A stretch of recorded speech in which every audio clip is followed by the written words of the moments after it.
program. I'm so used to saying, lights out. Okay. We interrupt this program by A.T. Hagan, part 9, I think. In sickness and in health. I wish these were numbered. The Shan's emergency room was crowded, which did not surprise him, as it was crowded every time he'd been here over the years. It was also rather dirty, which did surprise him, but considering the circumstances, he supposed he should have expected it. Occasionally a moan would be heard, sometimes from Melinda, mostly from others. A low, constant mutter of conversation filled the room, as well as the audio of the TVs mounted in the ceiling corners of the room, all tuned to different channels. As patients came and went, John gradually moved his family closer to the one tuned to CNN. They'd been sitting for 4 hours, and he fully expected to be waiting at least 4 more hours, maybe more. They'd seen the triage nurse in the first half hour of arriving. A tired but efficient squad of them worked in the room's far corner, and he told them to be prepared for a lengthy wait. Emergency Services doesn't know how many refugees have made it into Gainesville since impact, but they do know that better than 50,000 have registered for services by now. Every hospital in town is inundated. If this rain doesn't let up soon, it's going to get worse once we start having disease outbreaks. Your daughter's condition is serious, but even that means a wait. Might as well make yourself comfortable. John and Anne took turns holding Melinda and comforting her as best they could. She was conscious, but not alert, her fever unabated. Anne left the cafeteria in search of something for them to eat, and John focused on the news. CNN breaking news. Reports are coming in from Paducah, Kentucky, of the failure and collapse of the Kentucky Dam on the Tennessee River. There are no reports of casualties yet, but they are expected to be minimal, as the river has been 16 feet and rising above flood stage for days, so most residents in the danger zones had already been evacuated. The Kentucky Dam was the final dam in the Tennessee Valley Authority series of dams on that waterway, and one of the largest, both in terms of volume of water retained by the structure and the circumference of its shoreline. The dam itself measured over 8,400 feet long, with a height of 206 feet.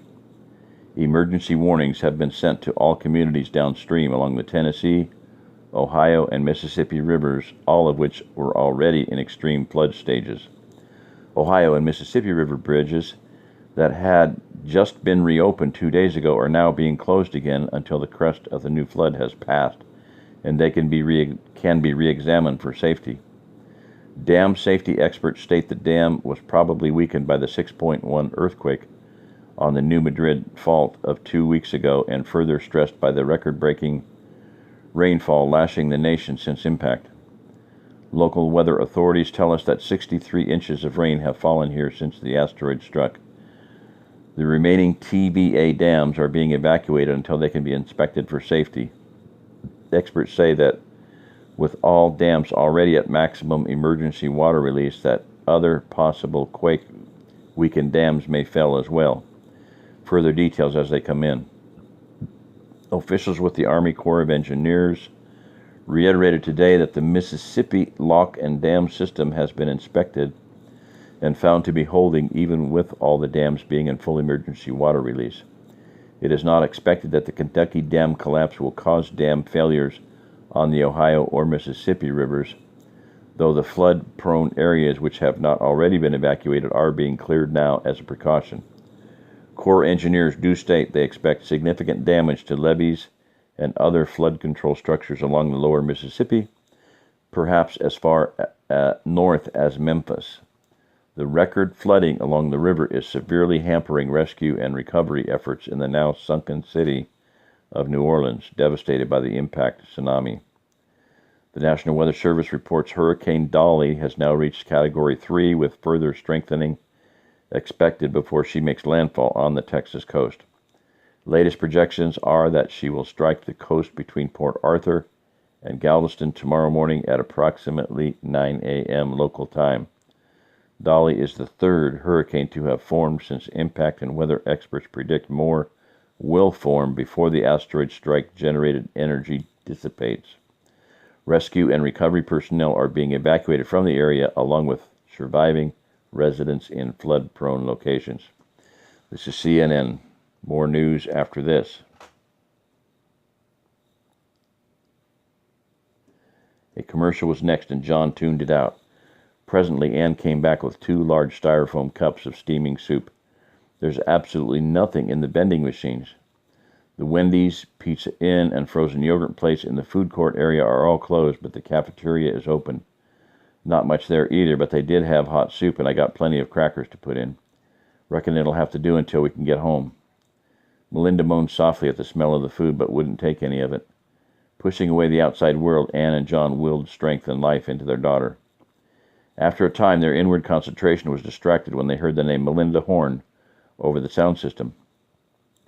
John had held Melinda in his lap for over an hour and realized his left leg had gone to sleep as he tried to stand. But he held his daughter tight and limped to the examination room with Anne. Unlike the waiting area outside, this room was clean and well lit. Melinda moaned occasionally and drew more tightly within herself as they waited. Finally, an hour after being shown into the room, a knock came at the door and a man entered. John's eyebrows rose as he said, "Well, hello, Luke. They have department chairs doing ER work now?" The man in the white coat looked up from the chart he was reading and replied, "Hey, John, haven't seen you in a while." He gave a rueful grin. "I'm afraid ever since Impact, if you have MD after your name, you work when and where you're needed. My research schedule is just wrecked. When was the last time we went shooting? Been 4 or 5 months now." His face fell and he continued, "Looks like we won't be shooting for fun for a long time to come. I see Melinda's in a bad way today. Set her up here on the table and we'll have a look." The doctor examined the child with some difficulty as Melinda resisted being uncurled from her fetal position. She cried out as he palpated her abdomen. "It's as I expected. Her white count is very high. Looks like acute appendicitis, but it hasn't burst yet." He pulled out a pad from his pocket. "Ordinarily," he explained as he wrote, "I'd schedule her for the operating room and be done with it, but we're critically short of surgical supplies now. Anesthetics are so low the chair of anesthesiology has a team in the library researching the use of ether, because we'll soon be out of anything better. I think we may be able to get this under control with a heavy antibiotic regime. We're very short of those too, but not as bad as some other consumables. We'll bag her and give her the initial course intravenously here and replenish her fluids. She's looking dehydrated.